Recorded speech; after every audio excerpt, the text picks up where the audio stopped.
वफाकी वज़ीर तारिक फजल चौधरी ने कौमी असम्बली में इज़हार ख्याल करते हुए कहा है कि इस्लामाबाद मस्जिद धमाके में 33 नमाजी शहीद और 150 से ज़ायद ज़ख्मी हुए हैं। वाक़े के कुछ ही घंटों में खुदकुश हमलावर की शनाख्त मुकम्मल कर ली गई। नौशहरा से हमला आवर की मुआवनत करने वाले 4 दहशतगर्द गिरफ्तार कर लिए गए, जिनमें एक खुदकुश हमलावर भी शामिल है। जिंदा हालत में जो है वो गिरफ्तार कर लिया गया। जनाब स्पीकर, ये तमाम जो कार्रवाई हुई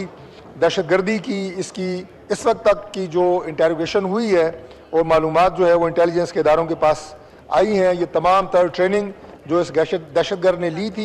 ये अफ़गानिस्तान से ली गई।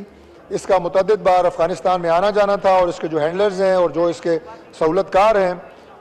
वो भी अफ़गानिस्तान आते जाते रहे और उन पे इस वक्त कार्रवाई जो है वो जारी है। जनाब स्पीकर, दहशतगर्दी के जो इनसे भी मालूमात ली गई हैं उसमें मैं ये अर्ज़ कर दूँ कि इस्लामाबाद में पुलिस के जो कॉर्डन और सर्च ऑपरेशंस हैं, कॉम्बिंग ऑपरेशंस हैं और पिकटिंग है और जो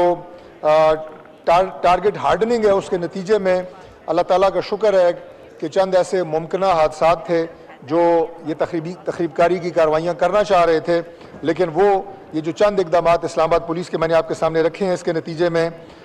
वो मुमकिन नहीं हो सकी। जनाब स्पीकर, मैं गार्ड्स के हवाले से भी ये बात अर्ज़ करना चाहता हूँ कि जब ये धमाका हुआ है तो उससे 5 साल पहले हमारा थाना जो है ये शहजाद टाउन लगता है, वहाँ पे उसकी